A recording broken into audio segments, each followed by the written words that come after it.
All right, welcome to the Sports Guys, another edition. Tonight we have a special episode for you. We're going to talk about two sports that have just kicked off in this very packed sports calendar that we have right now with all the college football and the pro football and all these different sports going on. World Series just wrapped up, and now we have the National Hockey League and the National Basketball Association, NHL, NBA, have both kicked off their seasons.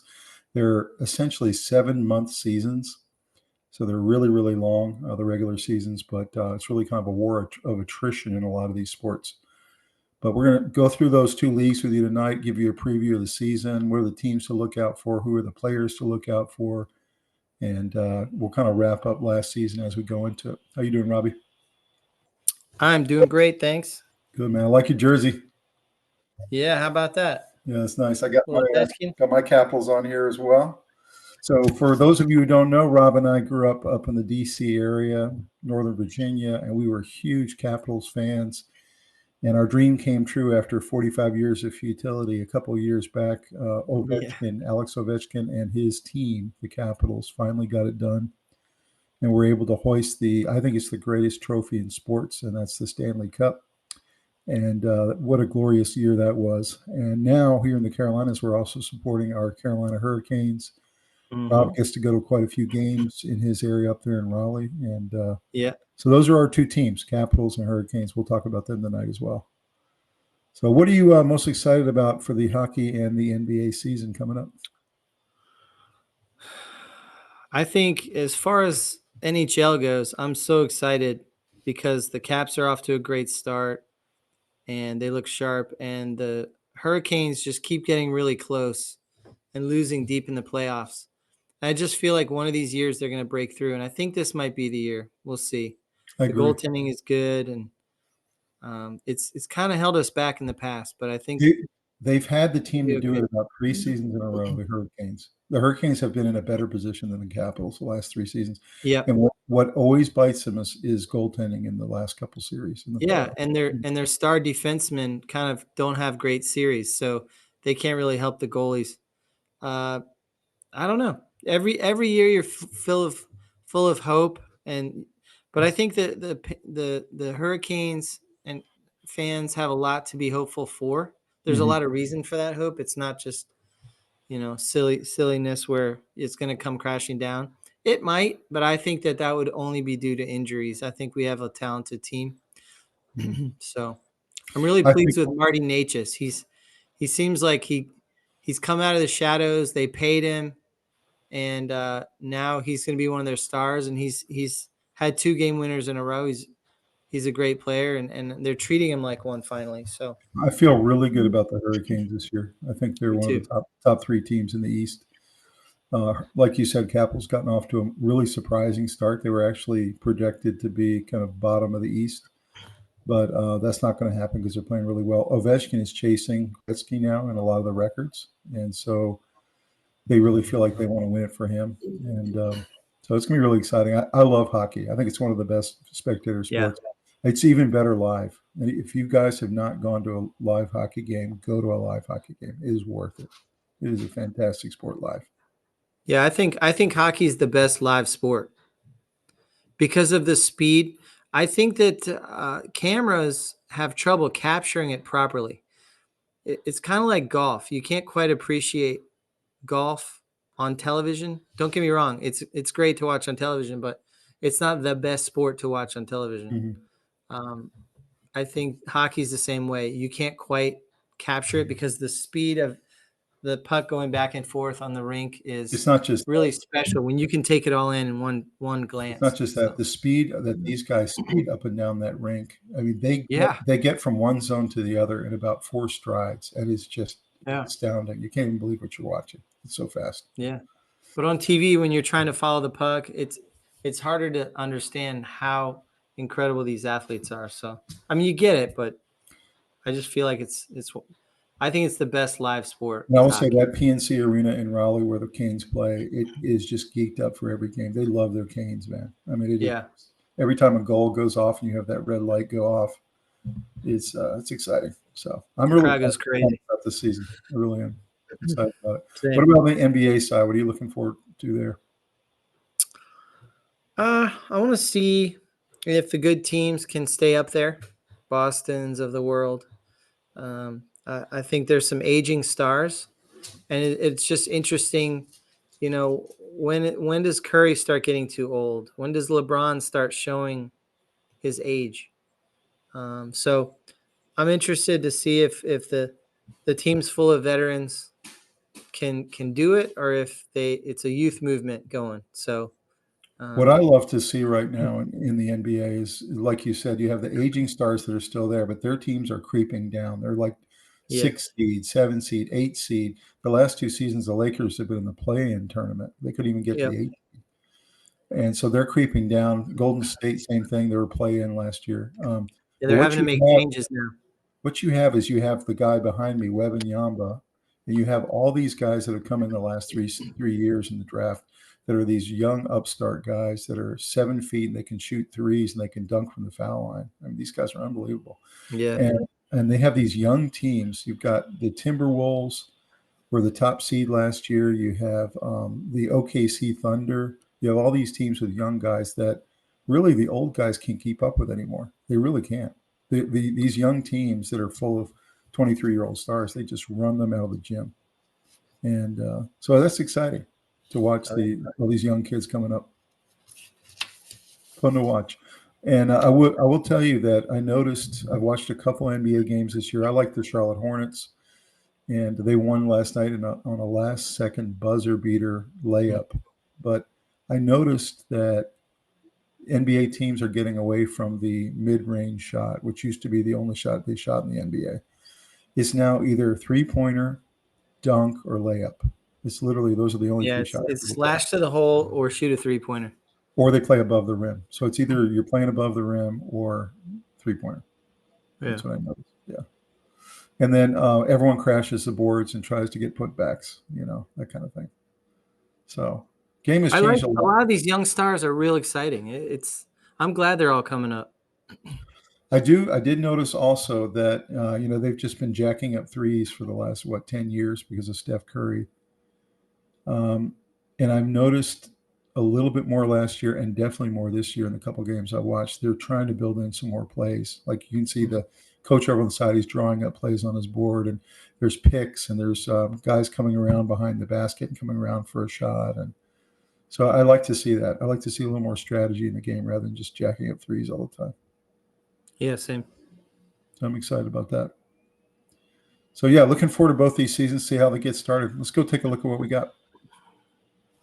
All right, this is our episode 37, NHL NBA 2024-2025 season preview.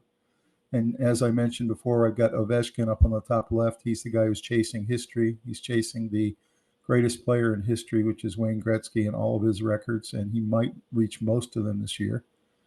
Yamba being the guy who was drafted last year in the draft. So he's 7'4", and he essentially has guard skills. And Yamba is one of the most exciting players. He was in the Olympics as well, got France a silver medal.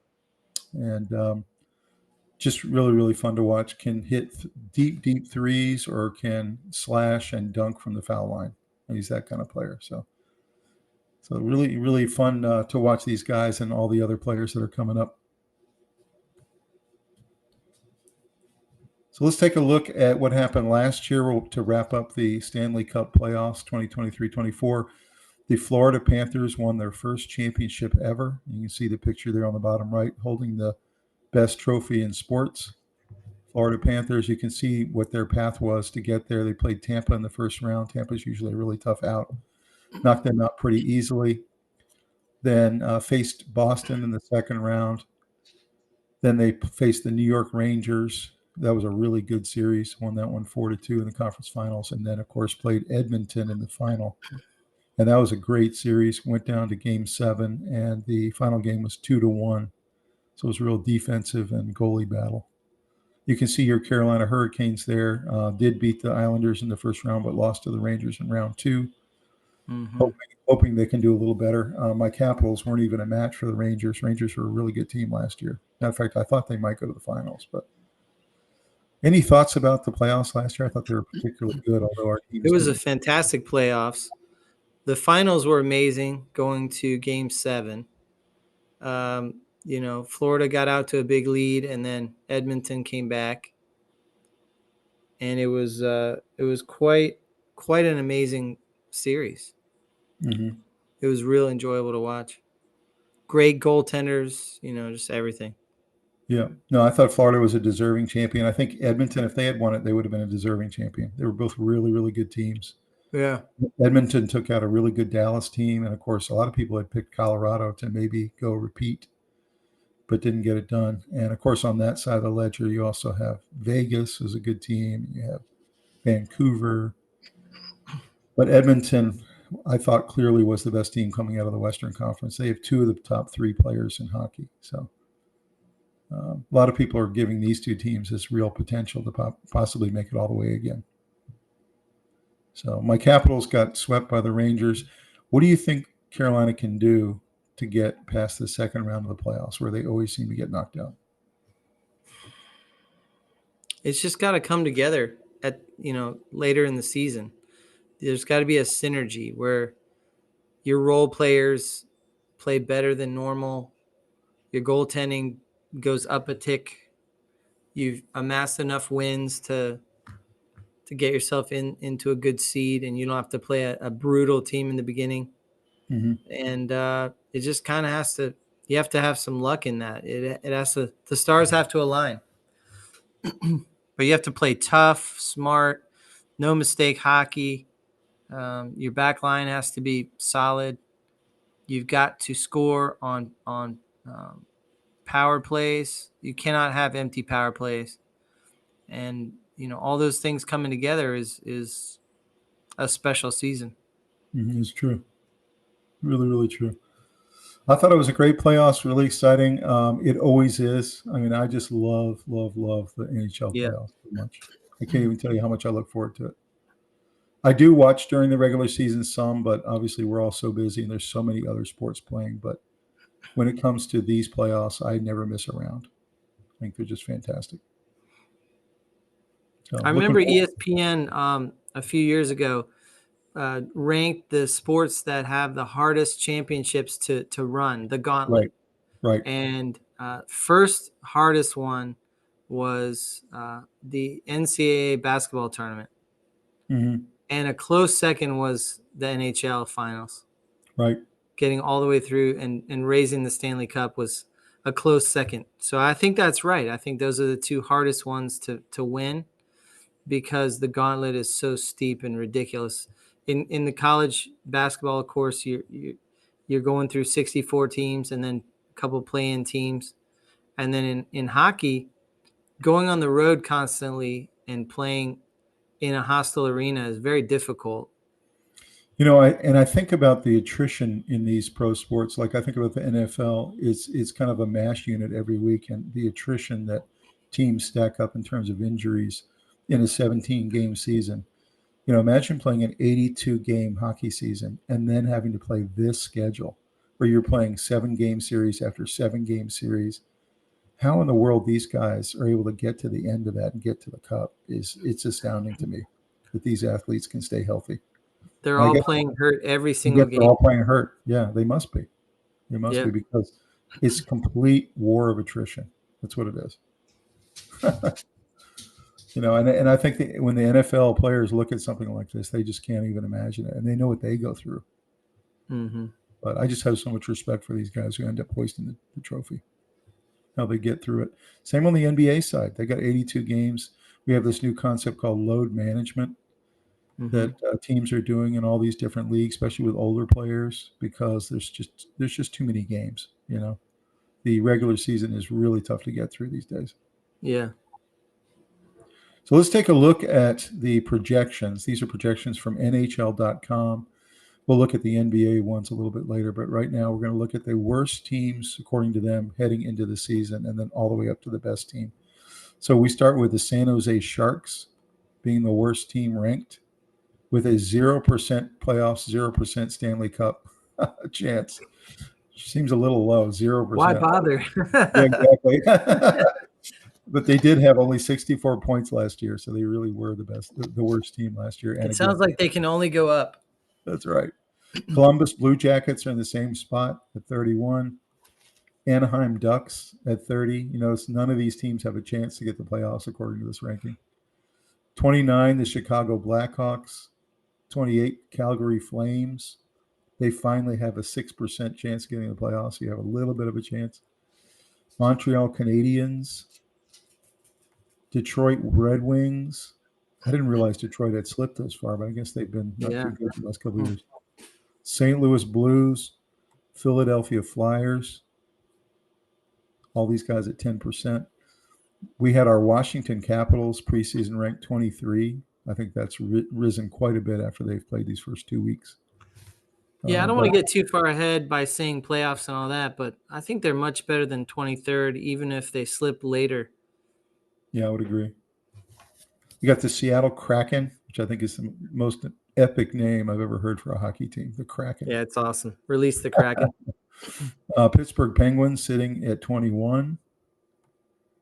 Sabres at 20. You notice the playoff chances are starting to rise a little now. Mm-hmm. Ottawa Senators at 19. Minnesota Wild sitting at 18 with a 1% chance at the Stanley Cup.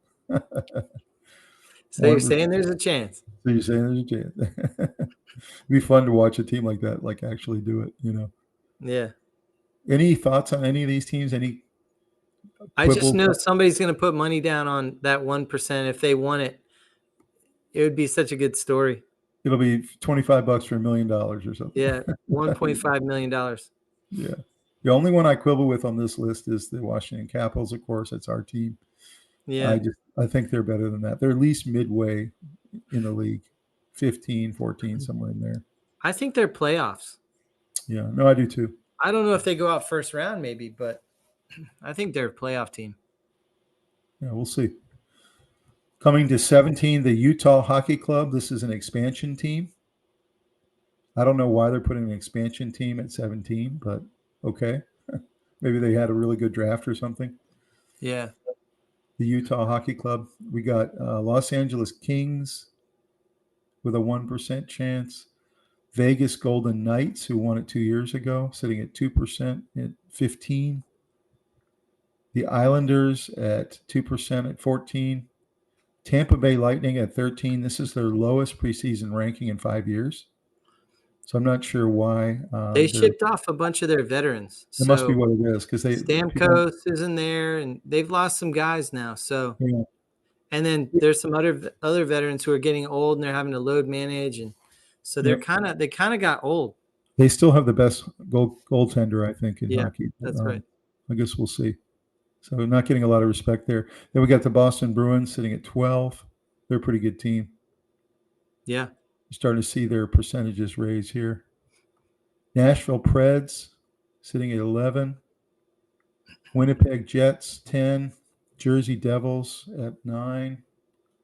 You can see their playoff percentage also rising here. This one's at 79% now. The Rangers, who were great last year, at 8. Our Carolina Hurricanes sitting at 7. The Avalanche at 6. Panthers at 5. Vancouver Canucks at 4. All these were playoff teams last year, so this isn't a huge stretch. Mm-hmm. Dallas Stars sitting at 3. I was kind of surprised some of these 3, 4, 5 teams weren't a little bit higher on the Stanley Cup chances. And then, of course, we got the Toronto Maple Leafs, where a lot of people are kind of sexy pick this year to win the Stanley Cup. Apparently, they had a really good season last year. They didn't quite make it, but they're really loaded. And then you have, of course, the Edmonton Oilers, who were the runners-up last year, and a lot of people think are on a mission this year to get it done with the 2 of the 3 best players in hockey. So thoughts on these top 15? I think it's pretty close to probably what's going to happen.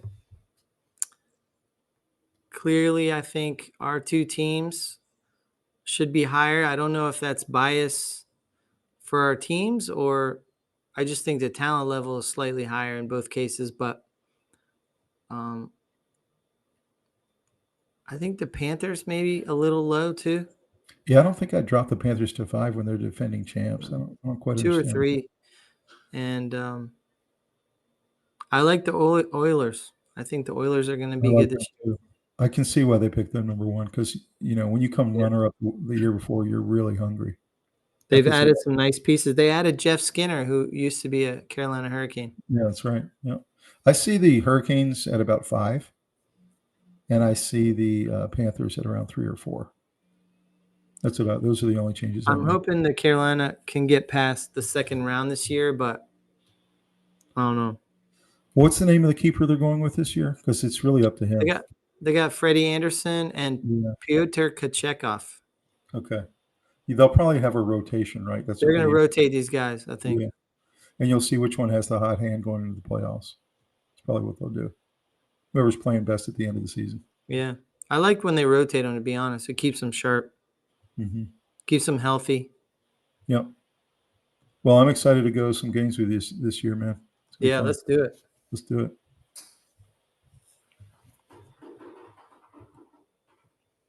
All right. Well, let's take a look at the current standings. You can see we're about 13 games in.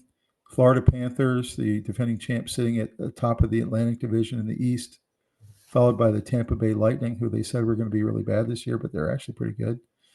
The Leafs right behind them. And then in the Metropolitan Division, you got the Devils, Rangers, and Hurricanes, with the Capitals sitting in 4th. Any surprises here, any of these teams? No, that's kind of how I see it. Top 4 on each side is pretty much what I think is most likely. Doesn't it feel like the Hurricanes and the Rangers are going to meet again in the playoffs? It just feels that way. Either the Hurricanes or the Caps are going to meet the Rangers. Yeah, I think so. It just feels that way. And then eventually, if you get high enough, you're going to play the Panthers or the Lightning or somebody like that, or the Leafs. Yeah. So I think the only surprise this year out of this whole list is probably the Washington Capitals having a better year than expected. Let's take a look at the West. You've got in the Central Division, the Winnipeg Jets, a little bit surprising there. Nobody really saw that one coming, or the Wild. Both of them have had really good starts. You got Dallas, and then you have the Utah Hockey Club, the expansion team, sitting. That's wild that the expansion team is up there. I know. The Kraken were the expansion team 2 years ago, and they actually did pretty well that year too. So I remember when Las Vegas was the expansion team, and second year they went to Stanley Cup. Yeah, exactly. Do you think Utah could have come up with a better name than Utah Hockey Club? It just seemed. Yeah, I think they're still working on it, to be honest. You think they're going to have a new name? Yeah, I remember it was Washington Football Team. Yeah. I mean, I don't know. Maybe they're trying to be like soccer. Soccer is always like football club, but I don't know.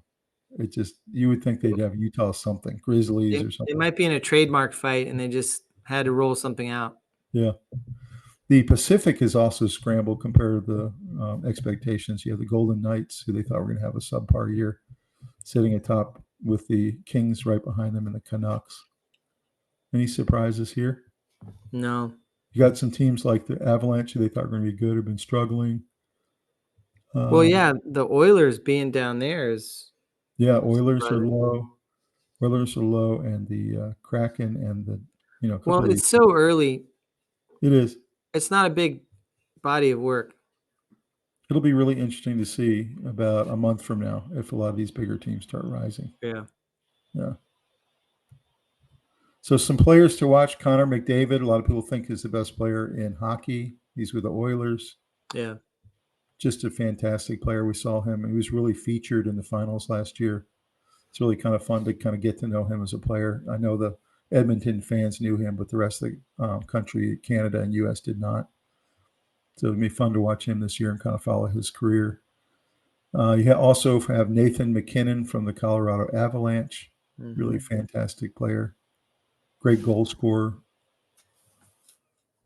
You've got Austin Matthews from the Toronto Maple Leafs. He's the leader of that team and the captain, and just a fantastic player. Has been an all-star player for about 5 years. So really kind of the leader of that entire effort for Toronto. Cale Makar from the Colorado Avalanche. So we'll be fun to watch him as well. The Avalanche really are pretty loaded this year. So I'm interested to see how deep they go in the playoffs. You got Matthew Tkachuk from the Panthers. Has a ring now after last year, so it'll be fun to watch him progress this year and see how he does if the Panthers can get back. You got Barkov from the Panthers as well. So they got 2 All-Stars on that team. Both held the cup last year. You remember when Ovechkin held it and took it all over the U.S. and all over Russia and was having people drink beer and champagne out of it? Yeah, that's fun. And he slept with it. They had those pictures of him sleeping with it. Pretty funny. Nikita Kucherov from the Tampa Bay Lightning. Mm-hmm. Really great player, has been for a number of years now. Unstoppable. He really is. You got Panarin from the Rangers. The Carolina Hurricanes have some nightmares about him from last year's series. Yeah. Not fun to play. Shesterkin. I have more nightmares about Shesterkin. Yeah, Igor Shesterkin from the New York Rangers. So you have nightmares about both of them is what you're saying. Yeah. Yeah, they're a good team.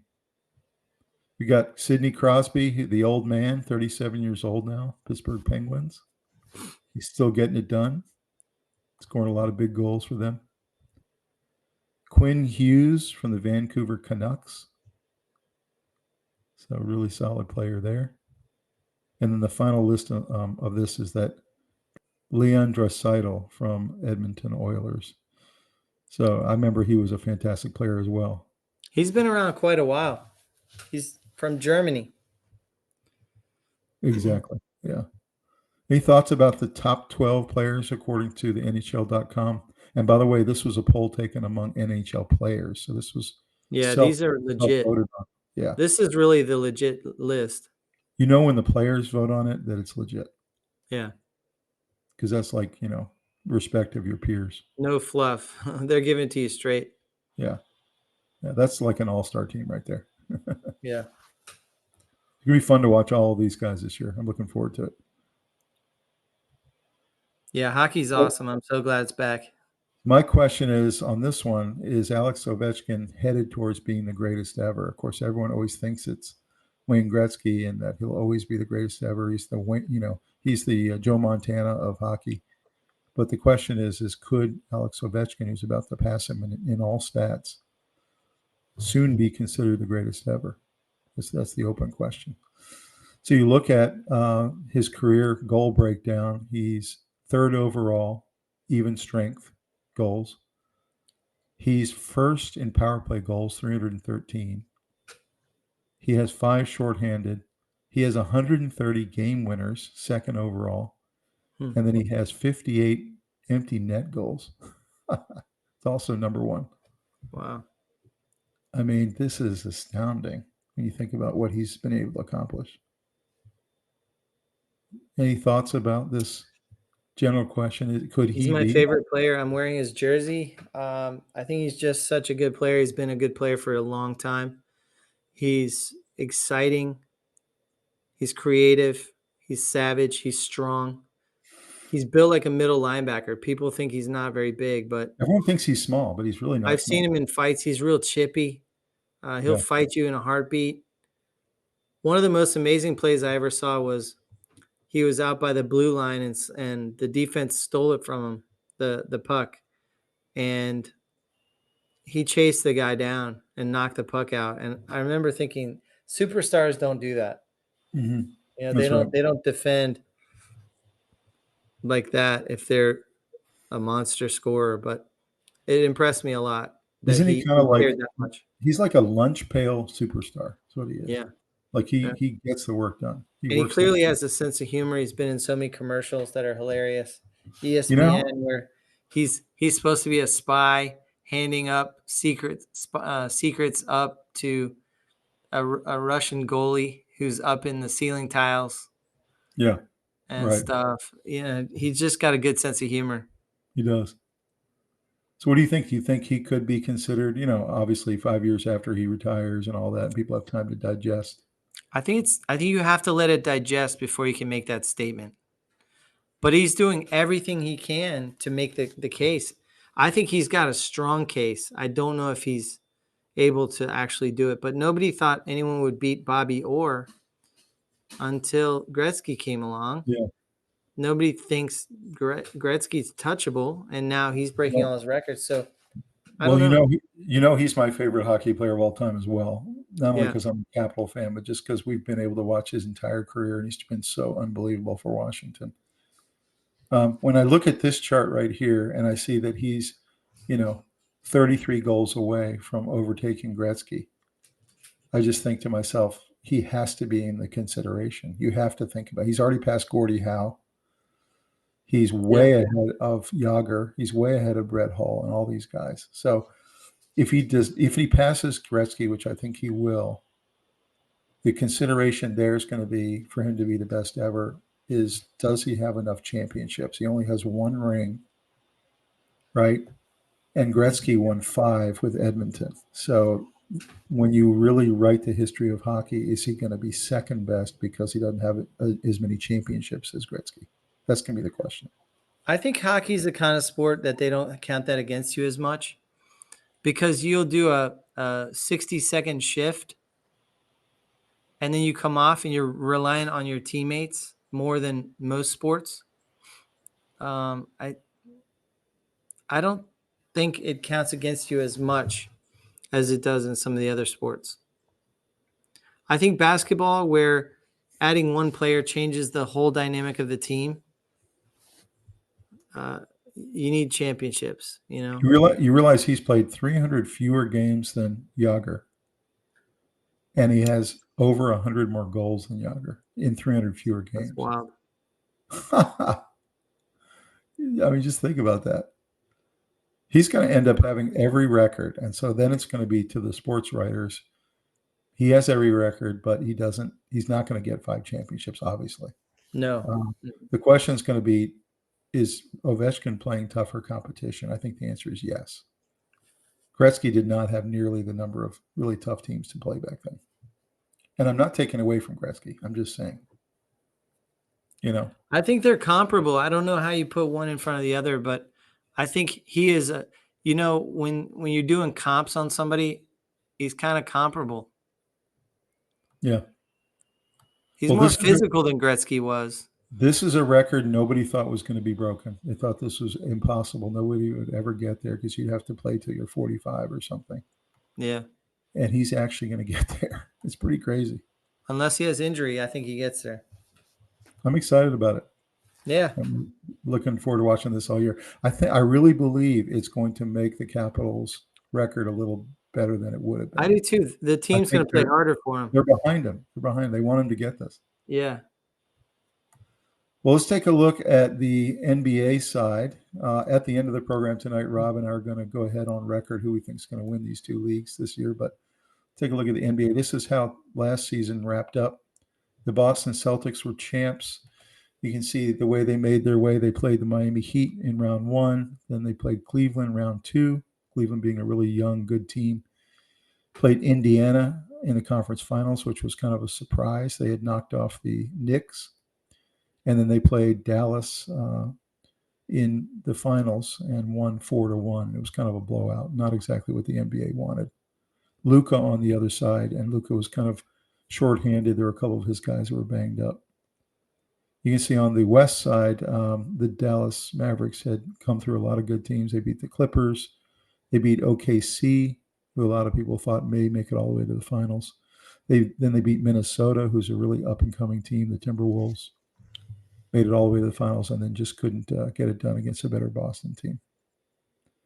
Any thoughts about last year? It was pretty exciting to watch Jason Tatum get his first, and it was pretty great because a lot of the stars went in. So, it was fun to watch them. Tatum and some of these guys cutting their teeth and making deep playoff runs. Luka. It was a good playoffs.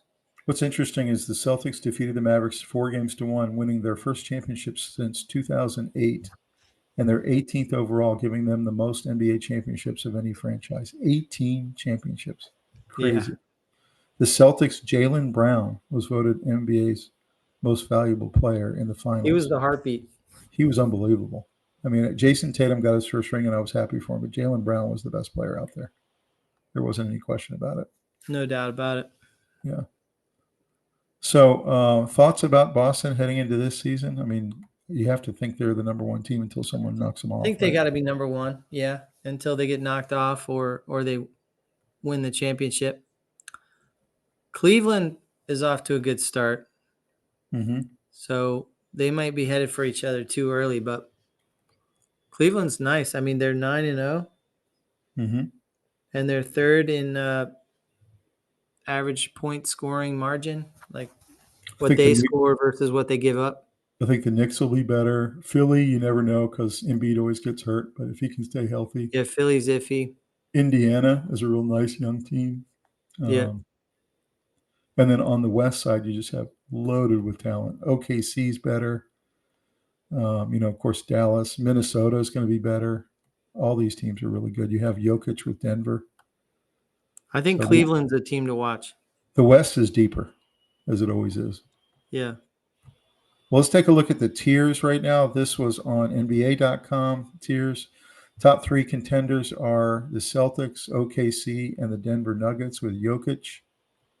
Any problem with those being your top tier contenders? Not really. I think it's probable. Okay. Your next tier there is the Knicks, Mavericks, 76ers, and Timberwolves. We call that your A contenders. You good with those four? Being kind of the next tier down? But like you said, 76ers, if Embiid can stay healthy most of the time. Yeah, no, that's right. Out of that group of A contenders, I really like the Timberwolves. I just think that they're up and coming. It felt like it last year too. So when it comes to the next level there, you got the B playoff teams, the Pacers, Milwaukee Bucks with Giannis, Memphis Grizzlies, Phoenix Suns, Cleveland, who you mentioned, had a really good start. And then this was surprising me, the Orlando Magic. They think it's actually pretty darn good this year. They've been bad long enough. They've drafted players. Yeah, that's right. That's right. And they got Kobe White, and they got a bunch of really nice players. Any concern or comment about these B-level teams? No, it's pretty good. Any of them you think can rise? I mean, can Giannis get back to where he was 2 years ago with a championship? Or feels like they're fading a little bit, doesn't it? The only team I think that's rising there is Cleveland, but I could be wrong. Maybe the Pacers. Yeah. Maybe. Yeah. So the play-in teams, they've got the Pelicans with Zion. They've got the Lakers with both James, LeBron, and his son. You got Steph Curry and Golden State hanging on by their fingernails. Sacramento Kings, LA Clippers, and Miami Heat. Those are all your play-in teams. Then you got your mid-level teams that might just miss the playoffs. Rockets, Toronto. You got the Atlanta Hawks. You got the Utah Jazz. And then, of course, you have Wemby and his San Antonio Spurs. And then down at the very end, the F, I hate to see this, but the Hornets. Oh, so sad to see that. Detroit Pistons, the Portland Trailblazers, Chicago Bulls, and then the Nets.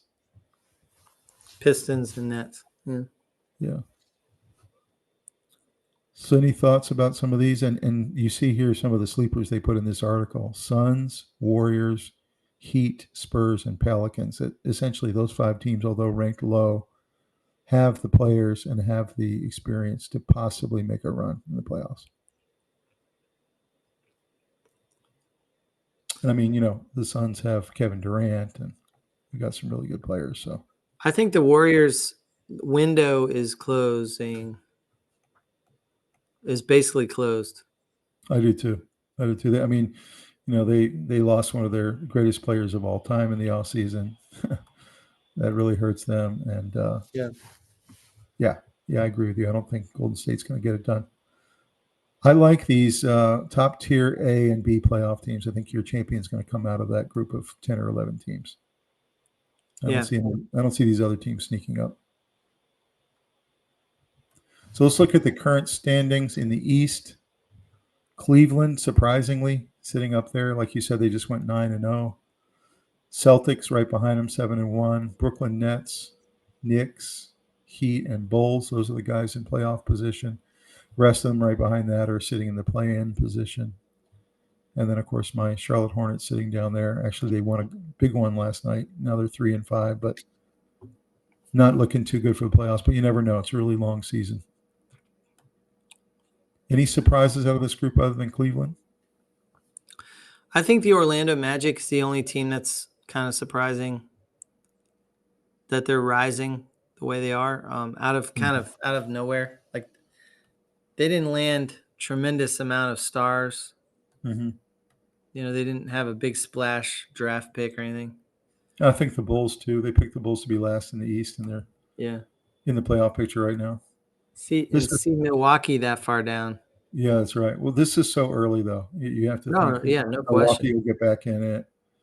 You know, the Bulls will probably drop out of it. You know, even my Hornets might barely squeak into the play-in game. Maybe we'll see. Mm-hmm. It'll be a really interesting season, I think. Let's go look at the West. You have the team that's my sneaky possible NBA champ. That's the OKC Thunder. A really solid, good team sitting at the top. The Suns, the Warriors, a surprising 6-1, looking like the vitality of youth has hit them. Rockets, Lakers, and Mavericks. And another young up-and-coming team, the Wolves, sitting there at 4-3, along with the Nuggets. Any of these surprise you? Not really. Minnesota and Denver being that far down is surprising a little bit, but I don't know. The Rockets being up there, I wouldn't have guessed that. I wonder how many years it'll take for Wembanyama and the San Antonio Spurs to get enough pieces around him to actually make them a contender. Like last year, they were the worst team in the West. This year, I think they'll be a little better. But I just wonder how many drafts it's going to take to get him some running mates. In basketball, it doesn't take very long. Mm-hmm. You have 5 players out on the floor. When you have a big splash addition, it makes a difference. Maybe one more draft, potentially. Yeah. Get him a good team. He needs a running mate. You really need at least 2 and maybe 3. He doesn't need just new stars. He needs some role players, too, that can elevate around him. He needs an unbelievable all-star point guard. That's what he needs. Yeah. You know, to run with for the next 10 years. So take a look at the NBA players to watch this year. We got, of course, Nikola Jokic, who's been probably the best player in the league the last 5 years. Still up there among the best. You have, of course, Giannis, who's had his championship 3 seasons ago and still one of the best players in the league for sure. Uh-huh. Almost unstoppable when he gets going. You got Luka Doncic, who essentially carried his team to the finals last year. I don't know how he did that. A lot of them were all banged up. Just an incredible player. You have OKC with guard Gilgeous Alexander, who's been coming on as one of the real young up-and-coming stars of the league. One of the reasons OKC is one of my sneaky picks. Yeah. The 76ers, Joel Embiid, if he can stay healthy. Obviously a great player when he's on the court. Jason Tatum got his first ring last year with Boston. Of course, Steph Curry still playing great ball. Maybe had his best season ever last year. He just didn't have enough help on the team. You got LeBron James at 40 years old. Who knows how much longer he's going to play, but he did want to play at least one season with his son. You got Kevin Durant, the Phoenix. And, of course, you got Ant Edwards, who's really been coming on and is now considered one of the top 5 players in the league. It was fantastic in the Olympics. It was really fun to watch. You got Anthony Davis, of course, with the Lakers. Jalen Brunson, who had a really surprising year last year, came out of nowhere. Yeah. He was a huge addition. Yeah, so he's really become one of the best guards in the league by far. He can score, he can facilitate, he can play defense. Defend. Yeah. Devin Booker, is Kevin Durant's point guard. We got Kawhi Leonard. When he plays, he's got the Embiid problem. He's on and off the court quite often with injuries. You've got Jaylen Brown, who announced himself as the MVP in the series last year. So which of these guys are you really looking forward to watching this year and kind of following? Jaylen Brown. Yeah? I like watching him. Yeah, he's fun. He's an awesome player.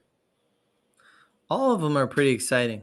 They all have different styles. It's very cool how different Jokic is from Jalen Brunson. I do enjoy watching all these guys play. I agree with you.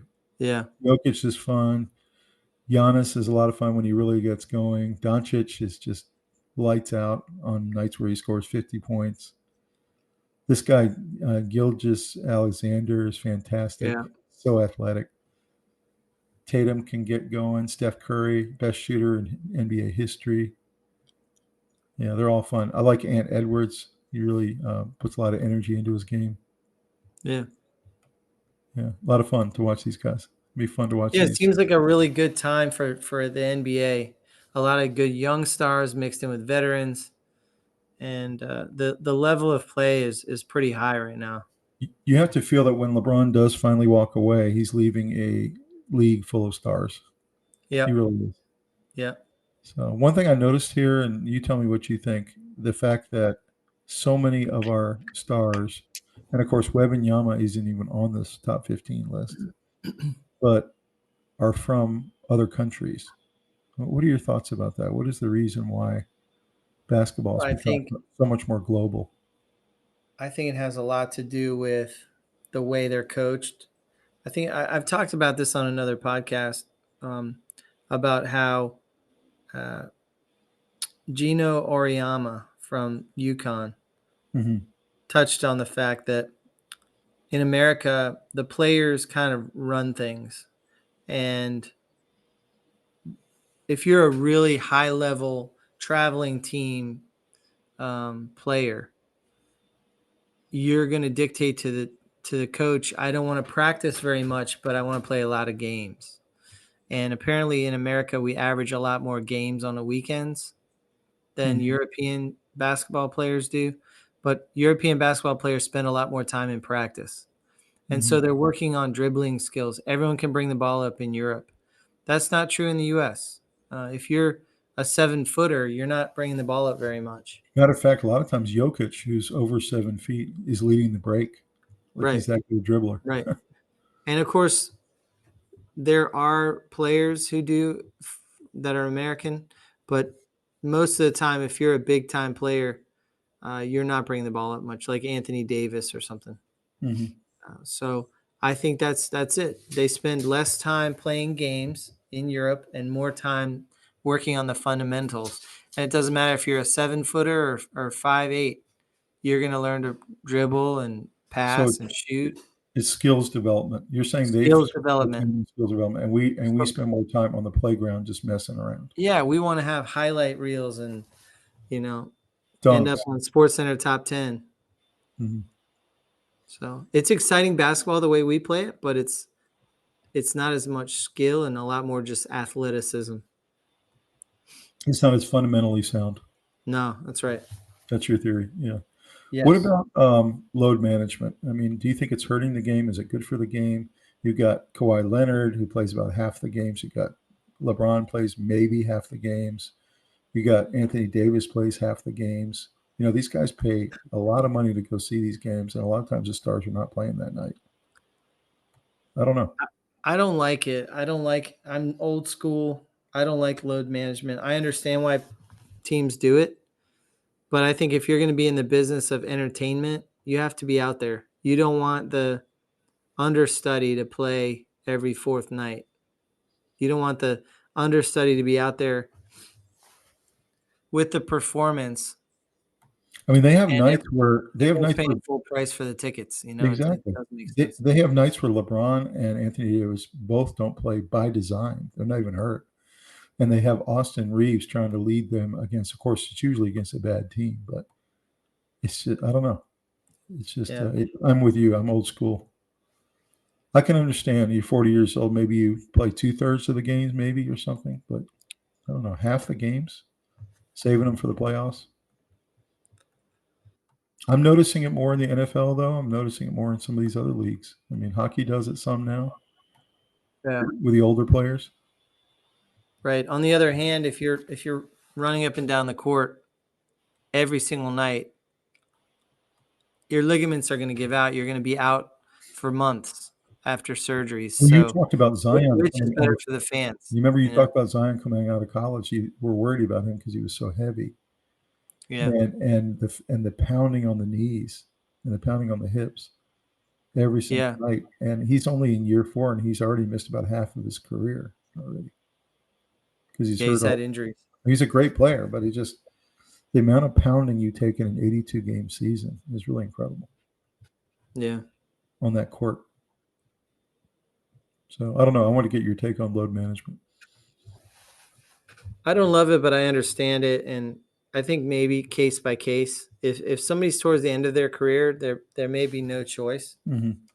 So for LeBron, it might be the only thing that keeps him still playing. Especially since the NBA wants to see LeBron in the playoffs, right?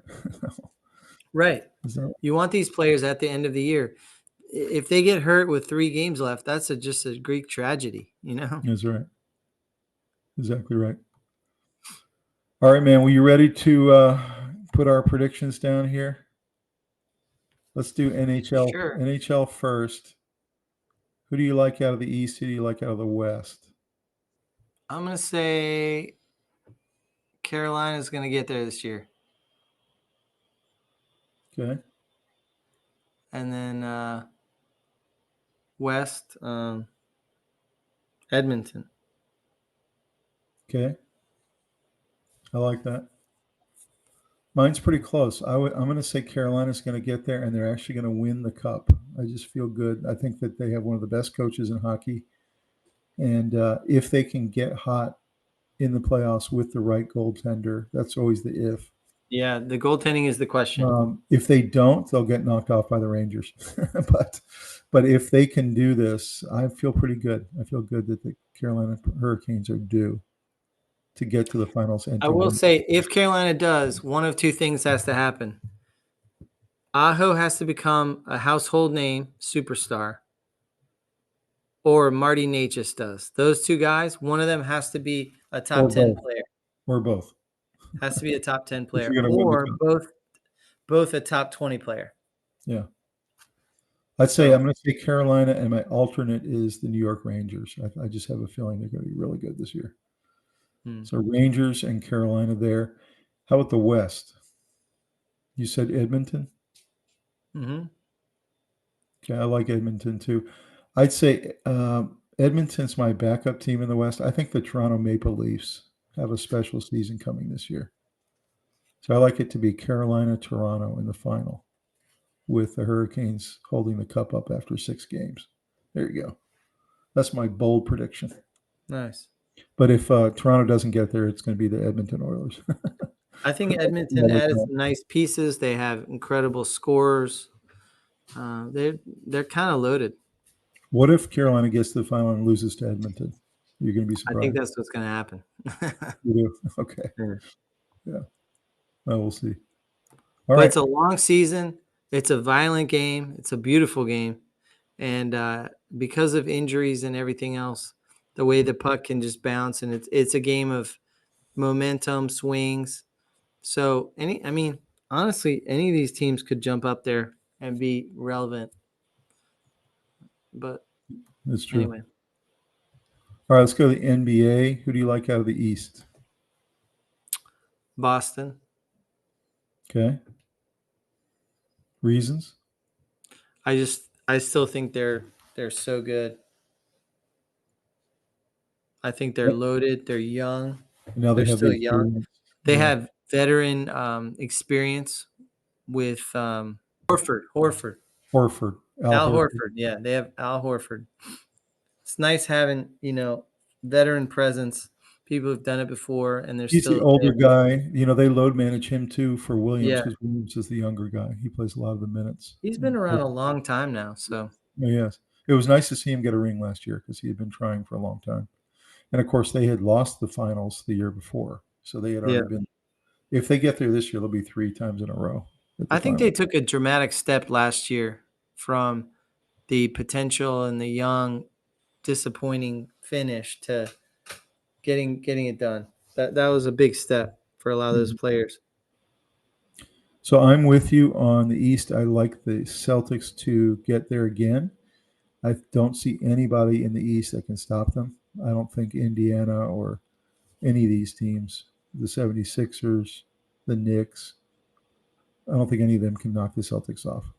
So I agree with you there, unless the Celtics have a major injury. Obviously, if Jaylen Brown or somebody goes down, then it could be different. But yeah, I agree with that. I think the Celtics are going to go from the East. What about the West? It's very deep. It's a lot harder. Maybe Denver. Denver, okay. Maybe. Celtics, Denver would be a really good final series. So who would win that series, do you think? Celtics. Celtics? Yeah. It's not very creative. I know they just did it, but I think there's a good reason why they won it. Talent-wise, they're really good.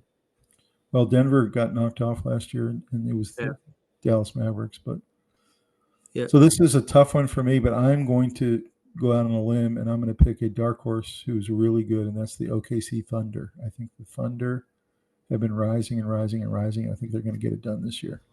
Nice. So I like the Thunder and the Celtics, and I like the Thunder to knock them off in 7 games.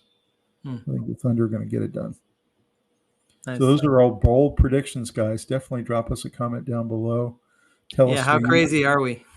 Tell us who you think is going to win the NHL and the NBA finals this year. We'd be really interested to see. Drop us a comment, and we'll read it out in Rob's mailbag segment. So, Robbie, what else are you excited about these 2 seasons getting underway? I'll tell you, when these 2 sports come down to the wire, the playoff time is about as exciting as anything that you've seen. And it comes after you've just gone through the wrenching March Madness. So when you hit that April timeframe and everything starts to go into playoff mode, you have relevant games every single night, sometimes 2 and 3 games that are pivotal to NBA and NHL teams going forward. It's really exciting as a fan. It is. And you know what's amazing is it fills that, like you're talking about, fills that part of the calendar that's really empty. You just had the Super Bowl go off in February. You just had the March Madness go off and end around mid-April. And then the Masters. And then it goes Masters, and then it goes right into hockey and NBA playoffs. Yeah. It's just perfect. That is some of the best, You're sad because football ended, but you don't have time to think about it because there's so much other good stuff. And then I will admit, when this ends, I go into a little summer funk where I follow sports a little less because baseball, I check in on it, but it's not great. And there's something really exciting about football camps beginning. Baseball playoffs is really good. And the Orioles Orioles being really good the last 2 seasons has really helped in the summer. Because baseball playoffs is as good as any sport playoffs, in my opinion. I think, but the sport dramatically improves as the games really count and matter. In my opinion, I like to watch it. I'll go see a minor league team like the Durham Bulls. I love that experience. You can catch a fly ball, right? So I think the best 3 stories in hockey this year are Alex Ovechkin chasing Gretzky. Yeah, for sure. The all the networks are going to cover that the entire season. Every time he scores a goal, you know what I always wondered is he has that one spot on the left circle that he loves, and he's been sniping from there his entire career. Why don't they get him off that spot? Why do they let him get to that spot all the time? Because if you look at, I mean, he's number 1 in power play goals. That's where he gets a lot of those. It's the defense is getting stretched. Has to keep moving around because it's undermanned. And why wouldn't you just place somebody on that circle so you can't shoot? Because you can't give up a person. You're down 1. You can't go Yeah. down 2 just to try and stop Ovechkin. He's going to outskate your guy anyway. So it's not easy. But he's just so brutal from there, you know. You try and flex out there to take it away the best you can, but And the goalie knows it's coming, and it still goes by him. yeah, he's a vicious guy on that side, and So we've that's loved it for years. me. That's the top story. The second top story for us and our family is, can the Hurricanes finally get over the hump? Because they've had a couple of years where they were the best Yeah. regular season team and they can't get it done. The Capitals had that too. You remember the Capitals won the President's Cup a Yeah. couple of years in a row, which was great, but it just feels very empty when you lose in the first round or second round. Yeah. So I want to see if the Hurricanes can at least get to the finals this year. And then I think the third story is going to be that suffering town of Edmonton that hasn't had a championship since Gretzky. And, you know, there's no more crazy fans for hockey than Edmonton. I mean, those people, that's all they live for. That's their religion. And they throw fish out on the ice when they win games or lose games. And they throw hats when people get a hat trick. And so it's going to be fun to watch them this year. I think if the Capitals and Hurricanes don't win it, I kind of like to see the Oilers get it. It'd be kind of fun to see that. Oh, yeah. For that city that wants it so badly. And it feels kind of like Tampa's slipping a little, and Florida is picking it up, sort of the slack. It's true. With Bobrovsky, and they just seem like they're setting up kind of a dynasty run where they may not win it every year, but they're going to be good for the next many years. That's true. Tampa really did it through some creative contract work. They were constantly using loopholes to sign players to big contracts, but it wasn't hitting their cap. Yeah. Until the following year, and then they'd restructure it. I think the big story in the NBA this year is going to be the young cats versus the aging stars. You know, who's going to win out? You're going to have the kind of U.S.-based versus foreign-based players watch, you know, which of those teams are going to get it done. And then can the Celtics repeat? You know, I think that'd be a 3 times in a row going to the finals, and can they get another ring? That'll be really interesting to watch. And then are one of these Western teams that have been rising, whether it's the Timberwolves, whether it's the OKC Thunder, you know, can the Denver Nuggets repeat again? So there's a lot of good storylines over there. And of course, LeBron playing with his son is going to be a huge story. Yeah, that's going to be the one that's covered a lot by the news, sports broadcasters. But injuries can't be predicted, obviously, and they changed the equation pretty dramatically. If Denver were to lose Jokic, they're done. You know, so load management kind of makes sense, but you can't predict who's going to be healthy at the end and make that run. And that's really the exciting part. You know, another story is going to be Steph Curry and Amon Green, who's behind you right now. Can they win without Klay Thompson? That's going to be really interesting. That threesome got multiple rings together. Yeah. And now it's broken up. And currently they're sitting at 7-1. So I guess the answer so far is yes. So far, it's early. You know, every team's played about 8 games, some 9.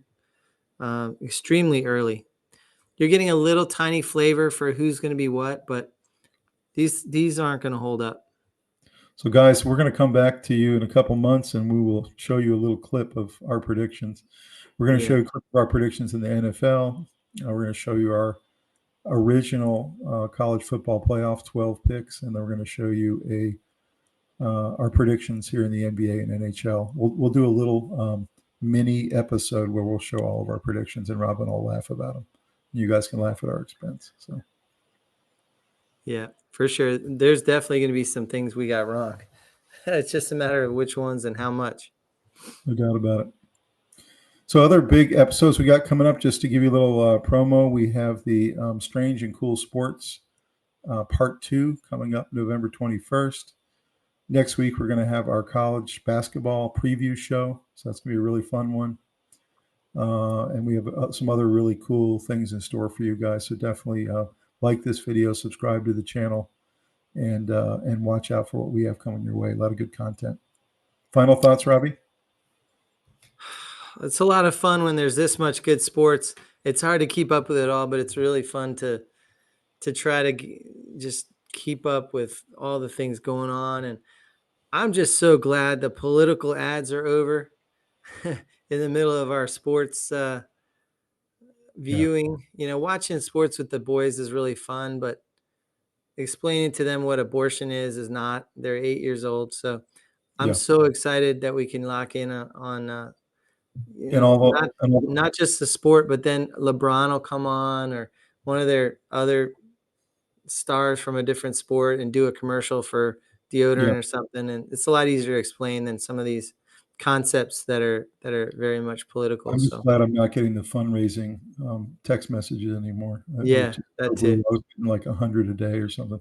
Yeah. So how do you and your 8-year-old twins decide when you have 8 sports going on the same day? How do you guys decide what to watch? It's kind of a hierarchy of things they enjoy, because so what does it start with? Connor is a fanatic about college basketball. Okay. He loves it, but he also loves pro baseball. He's got his favorite players that he'll watch. So he's an interesting child, because he'll pull up on his iPad, instead of kids watching YouTube or going and playing video games. Most of the time he's watching NC State play Georgia Tech from 3 years ago in basketball. Right. Or he'll pull up, Anthony Santander videos from the Orioles from last year or the year before. Right. Or Ellie De La Cruz is his favorite player, I think. Mm-hmm. Always watching sports. And he said, "Daddy, as long as I'm around, you'll never watch sports alone." So it's really fun watching sports with him. Brock loves the fanfare of it, but he's not as much into the actual X's and O's. And he doesn't really care what we watch. He just kind of likes to have anything on. But I noticed with Connor, he loves everything. Like, he loves college football. Oh, he loves pro football. He'll beg me to put on hockey, or he loves hockey. He loves the Carolina Hurricanes. Yeah. Both of them do. Yeah. But sure. Yeah, it's a lot of fun. Connor calls himself my sports buddy. He doesn't want Daddy watching sports alone. Like that. No. To him, that's a no-no. So that's right. That's fun. He'll kind of want to just watch whatever I want to watch. So for me, my hierarchy is obviously college football, then pro football. Just starts there, and then probably college basketball will be third. Now that UVA is playing every week, and NC State, so I love ACC basketball. Mm-hmm. Then I'd say after that it's probably hockey. I really enjoy hockey, so if Hurricanes or Capitals game is on, I'll watch that. And then I'll watch the Hornets NBA games when they're on. So that's kind of my hierarchy right now. I think my favorite is NFL. I like watching a meaningless game. I will stay with that game the most if it's an NFL game. Mm-hmm. College, I love watching the good teams, especially when they're matched up against each other. Mm-hmm. It's hard to beat that. I love in hockey and baseball, it fluctuates because there's so many games. Mm-hmm. Sometimes I'll just tune in a little bit later in the season, and then I lock in and I'm a fanatic. So just kind of depends. Yeah. So much good sports. And then in the middle of the summer, all you have is baseball. So that's why I look forward to either Olympics or World Cup to make the summer go a little better. The Olympics made this summer go so much better because we had a couple weeks there of content. Oh, yeah. Those are some great episodes. If you guys hadn't checked those out, check out our Olympics episodes. I think we broke it down pretty well. Those were fun to do, and we did some good travel ones, and yeah. Well, guys, last chance. Just drop us a comment about what you thought of the episode tonight, and we will read it on our mailbag if it's a good one. Let us know what your predictions are, what you think is going to happen, because it's fun for y'all to get involved too, and tell us where we were wrong, but also just what you think and why you think it, and just throw it out there, and let's all enjoy when we're right and then laugh when we're off base. We'll understand, of course, if there's injuries. That goes without saying. But it is fun to prognosticate a little bit. This is going to be a really fun NHL and NBA season. We'll be following along with you guys, and we'll have a great time. And there's just so many sports right now. Just feel how blessed you are as sports fans. So much to see. Oh, yeah. All right, guys. You have a great night. Please like the video and subscribe, and we'll see you next time on the Sports Guys. Have a great one.